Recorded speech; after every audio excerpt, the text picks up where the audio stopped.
and Billy Lindsay, Panthers great. You're on the broadcast That's tonight. a stretch. That's Panther player, but been around a long time. Hold on. One of the biggest Billy. goals in Panther history. I'm living off that goal, but I appreciate it. Yeah. Like Channing lives off the interception of Tom Brady. It takes one moment, right, Shannon? We got him. Yes, Yeah, go. hell with them. They don't know what they're talking about. You're on the call tonight with Doug Plagans, of course, 560 WQAM, Florida Panthers Radio Network. Billy, first of all, do you like the Sam Gadjevich? That's awesome. Excuse me, Jonah Gadjevich T-shirt that I picked up. Yeah, we're having some fun. Yeah, and Jonah's tough. Yeah, Yeah, you love the tough guys. Well, and the old throwback got some skill. Yes, but it's mean. And if the Oilers want to bark up that tree, good luck. Yeah, keep going. You can bark up Greer, Gadjevich. It's what I wanted to ask you. Like you're watching the Panthers take care of business in Game 3 the other night on the ice. They have the 5-1 lead, and then all of a sudden here come the Oilers are trying to get into the antics. They almost kind of fall into the trap of playing that Panther style, trying to be too aggressive, and then all hell breaks loose, and you see this guy's face. You have to love that, right? That the Panthers, this team that you're watching, can not only be great on the ice, but they can also be great physically as well. Yeah. So last game, it's mean, it's nasty. But at the start, the Panthers are doing a lot of stuff between the whistles. You got the big hit on McDavid. You got the Bennett goal where he train wrecks Podkolzin going through the ice, gets a piece of Klingberg, then ends up on the breakaway. I've never seen anything quite like that. So you're doing a lot of damage throughout the course of the game and just keep hammering at him. And then everything goes out into the third period. And Paul Maurice, and I'm sure the team, everyone said, like, we've done the damage. The kitchen is open there on the other side. They're in there cooking eggs, flipping pancakes. They're whacking and swinging. But the beauty of it is if you have a Gadjevich or an AJ Greer behind you, it's green lighted for them. It's like if you want to go down there, go ahead. You're free to go. The rest of us, we'll take all the punches and slashes. We got bigger goals in mind, but we got a couple of heavyweights back there. If you got any interest, then that's the beauty of having a player like Jonah Gadjevich. He'll climb up the Gadjevich tree.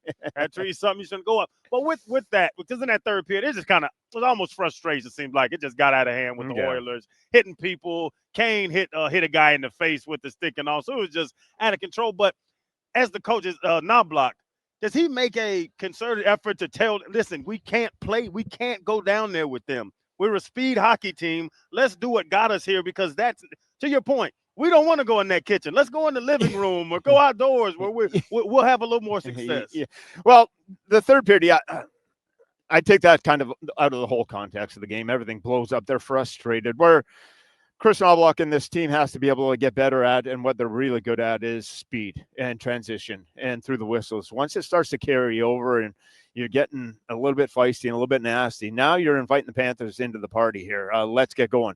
If you stay away from that speed game, let's go. Okay, let's drop the puck again. Let's get this thing going as rapidly as possible.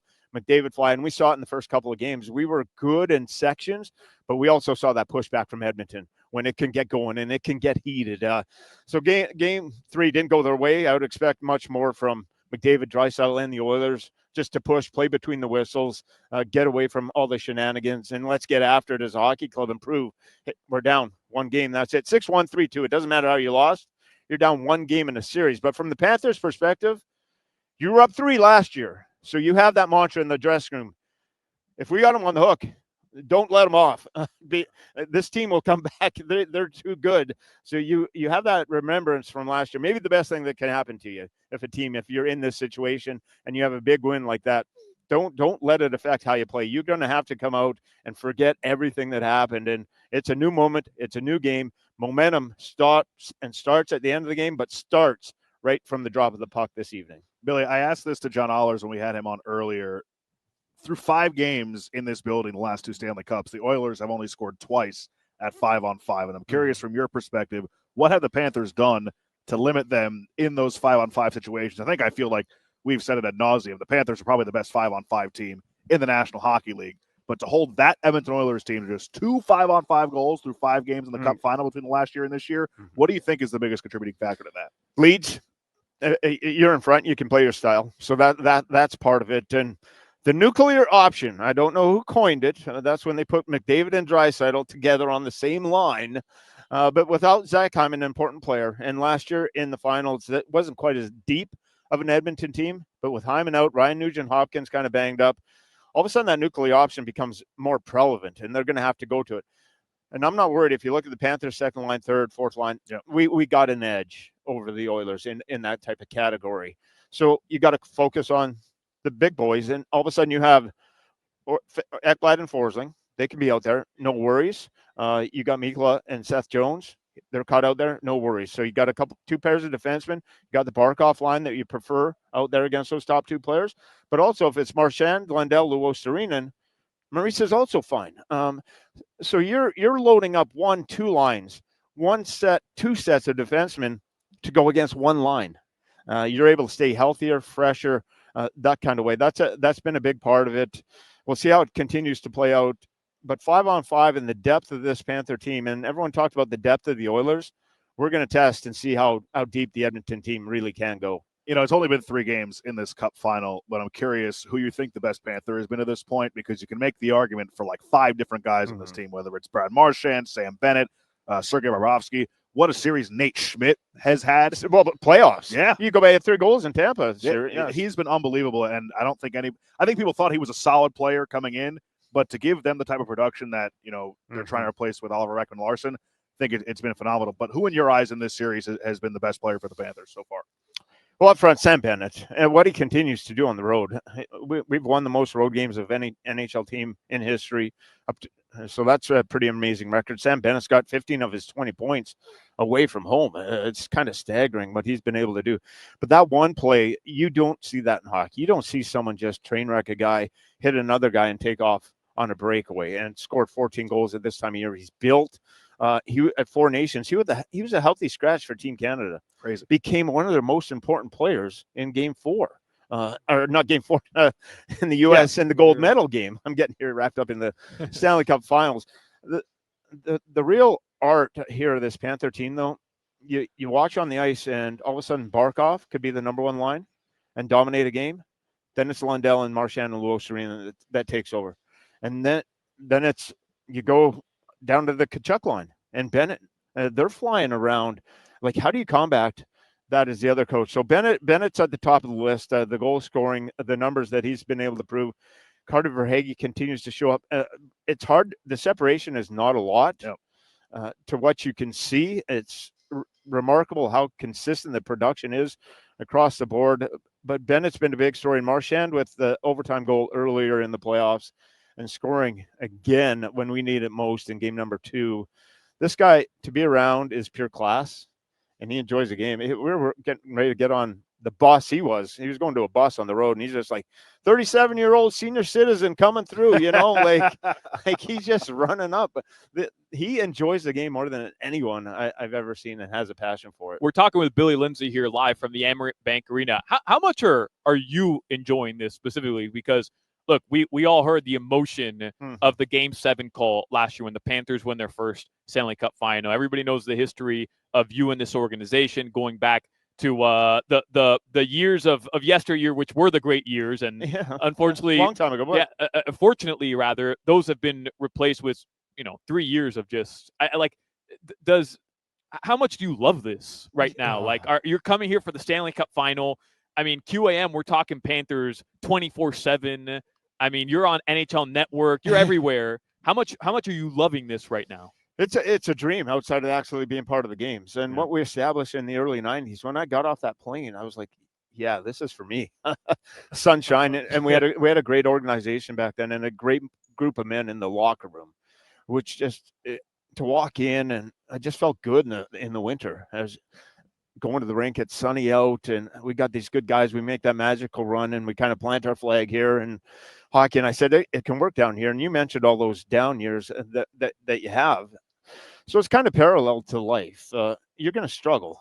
There's going to be failures, but do you keep going? Do you keep pursuing? And do you keep pushing on? And eventually you learn from all those kind of mistakes, and you're able to find some real pure passion and joy out of it. And that's what Mr. Viola has been able to bring with Paul Maurice. And these players on the ice are so much more than we were talent-wise back then, but with the same kind of heart and dig and passion to kind of win that trophy. So there is a love for the person sitting beside you, and that's what makes it special. So to get into this run for myself, for South Florida, it has become my home. Me and my wife, we enjoy everything about it. And with this organization that I fell in love with, to have those down years at 30 in a row, now I have to really sit back and kind of pinch myself. And so let's soak it in. Let's cherish it, because this may never happen again. This kind of run, you might win another Stanley Cup, but what we're doing right now, it is unprecedented. We're in rarefied air. So I clearly, when I go home to my wife, or when I get at home, or I get to the rink, just remember this is one of the greatest blessings that you're going through is in your life, and with a great group of men, and to see our city come vibrant with hockey. I know we all have our place. There's plenty to do down here, and we have our fan base. It's just been incredibly fun to do it around these special group of players, organization. I can't say enough of it. Has to start from the top all the way down, and you got to have a clear defined role, and it is just defined every single area of what you have to do without this organization. So just cherish. Cherish would be the main word. And Bill, I think one person we haven't brought up, you talk about from the top down, Viola doing all he did, bringing this, just bringing this, the stadium, the sponsorships, everything he's poured in. Then Bill Zito with the player acquisition. Will Weedo. Yeah, he calls him Will Weedo with the W's. I don't know if Billy gets it, but it seemed like he did. I got it. Yeah. And then you talk about all these great players, but Paul Maurice, it's just he's joking about getting rid of Barkov, trading Barkov because he hadn't scored a goal bubonic yet. plague and everything. It's like he's just so cool, and this is in the middle of the finals. Like, what? I don't think coaches get enough credit in hockey. Well, they just like they're over there in their seats with their arms crossed, but just what he did.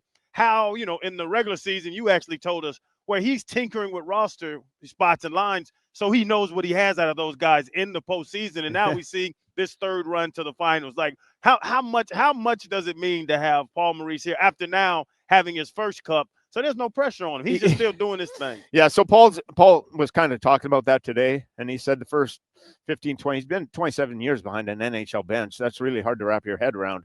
But he said the first 20 years, I'm learning and I'm learning and I'm learning. He said, but the last 5-6 years, I'm getting it, and now I'm understanding really how to do this job. If you had asked him and we lost the cup last year, it's probably not as relaxed. That would just be it. But he was relaxed during the run last year. He's able to put himself in the moment and say, okay, this is a sport. I got this group of men. I've coached them. I know exactly what I want to do with them. Molded the group into this dump and chase team, hard team.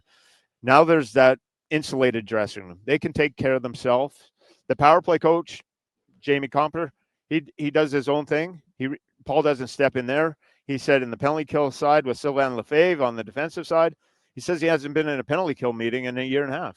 Well, so what do great coaches do? Yeah, they set the tempo and they delegate. Okay, and that's where it comes down. And then when he handles the press, it's honest, it's true, and that's where you see an authentic Paul Maurice. A lot of coaches are going to be tight-lipped. It's just, and his son Jake is over on the Everblades doing some play-by-play for the East Coast Hockey League team over there.